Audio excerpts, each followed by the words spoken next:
बिस्मिल्लाहिर्रहमानिर्रहीम। अस्सलामु अलैकुम वरहमतुल्लाहि वबरकातुहू। मुल्क भर के तमाम सरकारी मुलाजमीन, पेंशनर्स और फैमिली पेंशनर्स की खिदमत में नवाज़ मुल्क का सलाम पहुँचे। नाज़रीन ग्रामी, आज की इस वीडियो में जो पेंशन इस्लाहात लाई जा रही हैं वफाक में और सूबों में भी, तो उसकी रोशनी में 36 मंथ्स की एवरेज पे वो किस तरह कैलकुलेट होगी और उसके बाद पेंशन और ग्रेजुएटी जो है वो किस तरह कैलकुलेट होगी, मौजूदा तरीका क्या है, और जो पेंशन इस्लाहात के बाद अगर कोई पेंशन कैलकुलेट या ग्रेजुएटी कैलकुलेट होगी 36 मंथ्स एवरेज की बुनियाद पर, पे की बुनियाद पर, तो वो किस तरह कैलकुलेट होगी, 36 मंथ्स की एवरेज पे किस तरह कैलकुलेट करनी है, मौजूदा तरीक़ाकार क्या है और इन दोनों में डिफरेंस क्या है, और इस कैलकुलेशन में मौजूदा और जो पेंशन इस्लाहात की कैलकुलेशन है, एक मुलाजिम को रिटायर होने पर कितना मंथली पेंशन में नुकसान होगा और ग्रेजुएटी जो है वो उसको कितनी कम मिलेगी। तो आज की सारी वीडियो में ये सारी चीज़ें मैं आपके साथ शेयर करने वाला हूँ।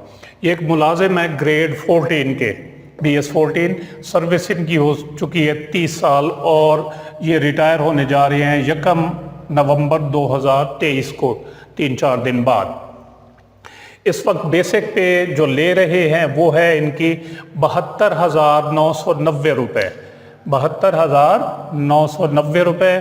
और चूँकि इनको लेते हुए 6 मंथ से ज़्यादा हो गए हैं तो एक इंक्रीमेंट जो है इनको एडवांस मिलेगी 1,740 रुपये, तो 74,730 रुपये इनकी बेसिक पे होगी इस वक्त पेंशन कैलकुलेशन के लिए।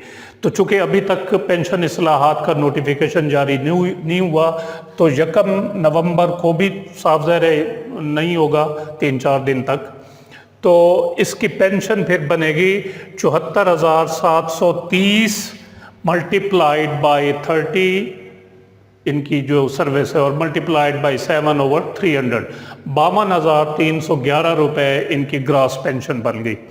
इसका 62 पोर्शन होंगे इसके, एक 65% जो इनको नेट पेंशन मिलेगी मंथली इजाफों के बाद, जो इंक्रीजेस एडमिसिबल होंगे वो भी, और प्लस मेडिकल अलाउंस इसमें शामिल होगा, और 35% जो है कम्यूट के लिए इस्तेमाल होगी। तो अगर इसकी पेंशन हम कम्यूट करें 18,309, 35% लेंगे मल्टीप्लाइड बाई 12, और ये एज रेट है 60 ईयर्स पे ये रिटायर हो रहे हैं, तो एज रेट, तो इस हिसाब से इनको ज़रा अगर दी जाए तो ये बनता है 27,18,183 रुपये इनकी ग्रेजुएटी बनेगी मौजूदा जो निज़ाम चल रहा है इसके हिसाब से।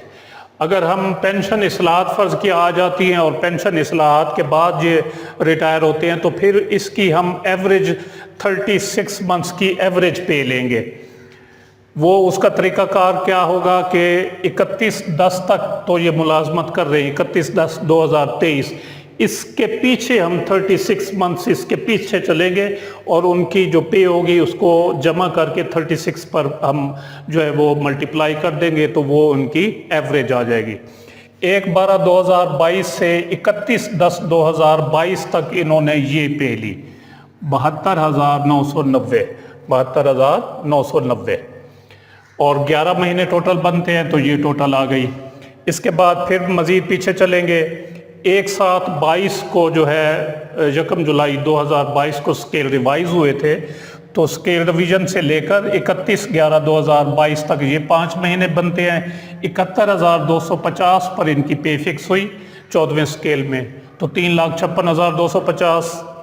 इसी तरह फिर मज़ीद पीछे चलेंगे, 1/12/2021 से लेकर 30 जून 2022 तक ये 7 महीने बनते हैं, तो 47,940 रुपये इनकी पे थी, जो स्केल रिवीजन के बाद फिक्स हुई 71,250 में, तो 47,940 मल्टीप्लाइड बाई 7 ये आ गया।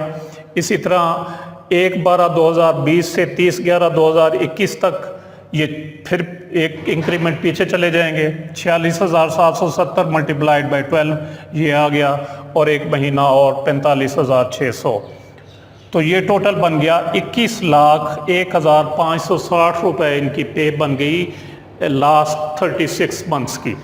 तो इसको तकसीम किया 36 पे, तो ये आ गया 58,377 रुपये। अब के हिसाब से जो ले रहे हैं पेंशन इनकी कैलकुलेट हुई वो हुई 74,730 के हिसाब से, और जो लास्ट 36 मंथ्स की एवरेज बनी वो बनी 58,377 रुपये। तो ग्रास पेंशन निकालने के लिए अब 74,730 की बजाय 58,377 रुपये इस्तेमाल होगी। 58,377 मल्टीप्लाई बाई 30 मल्टीप्लाई बाई 7/300, तो ये आ गया 40,864, जबकि यहाँ पर आया था 52,311 रुपये ग्रास पेंशन, और ये आई 40,864। इसकी फिर 75% होगी और 25% और कम्यूट हो जाएगी इनकी पेंशन ग्रेजुएटी जो इनको मिलेगी, वो बनेगी 15,16,684, जबकि यहाँ पर बन रही है 27,18,183।